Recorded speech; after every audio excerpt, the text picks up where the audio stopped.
Hey, what's up, guys? I'm back. I found myself with a few minutes and a phone, so I played one MP match today, and I thought it was a pretty darn interesting one. So here it goes.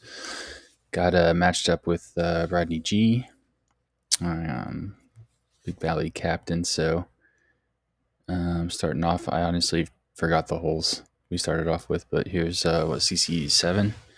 There's Big Hyzer on the pillar.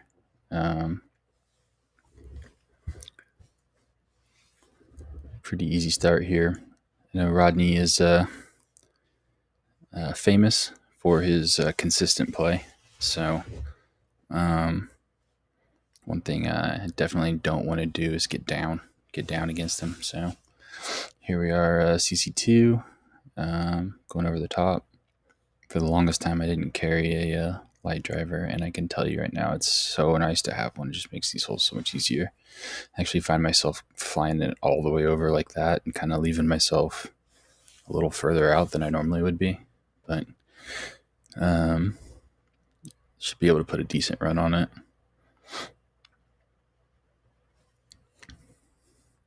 Sorry, I'm a little distracted. There's the final round of Alex going on, and looks like Dagger's just teed off for the last round, so I'm kind of splitting my attention here.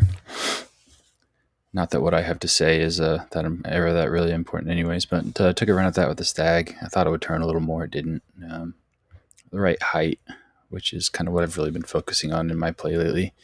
So go to CC3. I feel like this is the wind that I can get the paradigm to get far enough left to go for it. So I'm lining it up, and I think I remember what I'm supposed to do. And I slid to the right, and I'm like, that doesn't look right. So I slid back to the middle, and I'm pretty sure I need to slide all the way to the left to do that. I got to start it out further to the right. Anyways, that whole thing I was talking about earlier, not letting Rodney get out ahead of you. Yeah, that just flew out the window. And he's going, now of course he makes it. So not only did he lay up, he laid up to the perfect spot and still ran the eagle. Looks like a nice, easy fuse bit or something. So this is me mess with I got that new stylus. For whatever reason, it wouldn't pick the disc up, so I slid over and kind of put it diagonally, and that was a little sketch. But luckily it went in. So here we go. This is where it starts to get interesting. Lakeside 9. This is a hole where I am probably one of the handful of people that usually play the center island, and this wind is not one that I would normally do. So I'm actually thinking I'm down. Probably only playing one match today, so I was thinking about just launching a rive, but I don't think the wind was tail enough to get all the way there. I've done it like once before. Just would have been something silly to do. So I'm going to go ahead and do my normal island play. Just, to throw a Hail Mary up for an albatross or something. Going for the big island at the end would have been cooler. Kind of got a funky skip off the bank there. Leaves me a little further back than I normally would be. This is normally kind of a lofty stag bid that I have fairly dialed in. I can give myself a decent chance from back here. I'm just kind of guessing how much extra height I need to add, and I just wing it. And just hope that it goes. Of course, I'd like to say that I planned that out, but I just kind of threw it up where I thought was the right height and just kind of, love to see it go in. But that was fun. So now I'm only down one. And this is the easiest hole in humanity.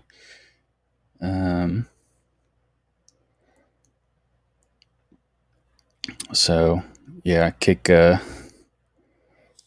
up there. I go forehand now just to avoid that rock, and I don't know if I've missed the two since I started going forehand. There's my stylus not picking the disc up again. So back-to-back albatrosses. I can't say that I've ever done that before. So that was fun. Took a screenshot. Okay, so last one was Lakeside 7 with a terrible wind. I don't carry a 7-speed, so I don't really have an ace run backhand at it. So I always slide right, go forehand. I have to try to find the tree that I aim at because I get behind this leaf whenever I go to aim, get behind the foliage. So it's usually right about there. I put a little ante on it to try to counteract the wind. Thought that if I go, I think albatross, ace would have been the most epic 3-hole stretch on Lakeside ever, but it was not to be. So get this one in there, please. I'm going to take my time. I don't feel so bad anymore because people can just leave me in the dust. So get that bird, still down 1, and we're moving on to Pioneer Bay 3. So I'm like, hey, cool, this will be a fun hole. And then I get this wind. So this is a really tough wind, I feel like, for most people that don't carry a flippier water skip like this. I wasn't sure if it would make it, and it barely does. I had to rely on the second skip there. So a little sketch, but again, I'm down 1. I'm just going for everything. But it cleared by such a small margin that I'm kind of back a little further than I would have liked to be. So normally this would be like a DD3, but I think I need a rive to get there, and I have to put a ton of angle on it to play with this wind, and it just comes out so nice. Barely clears. Good thing I threw the rive. Perfect line.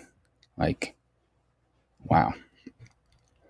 This is like the second or third 40-footer I've had with this new stylus that I can't get the freaking disc to pick up with. So these putts are a little sketchy, but I'll get used to that thing. So I have caught up now, and that was pretty cool.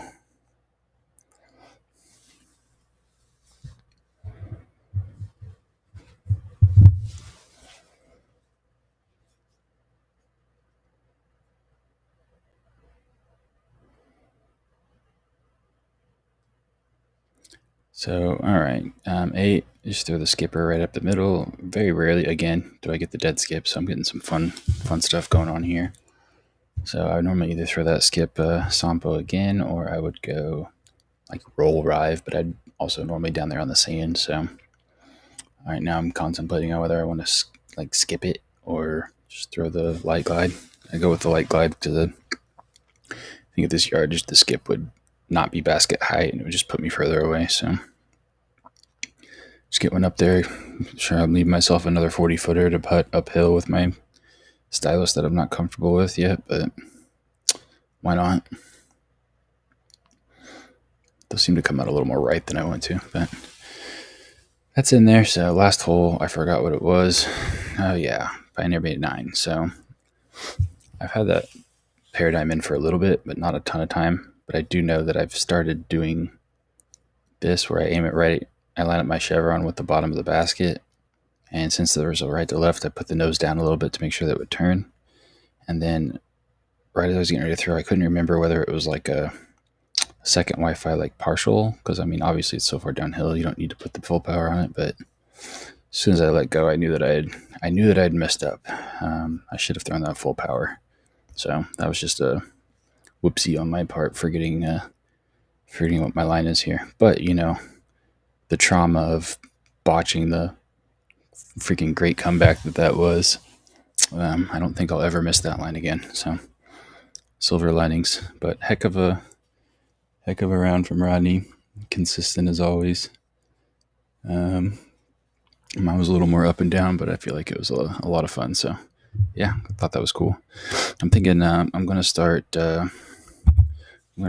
going down to the voice chat more, and maybe trying to queue up with people. I think it would be cool to kind of chat with people while we play these, and just kind of maybe do like a live commentary. So if you ever see me down there, pop down. Maybe we'll play a round or two. But I'll catch you later.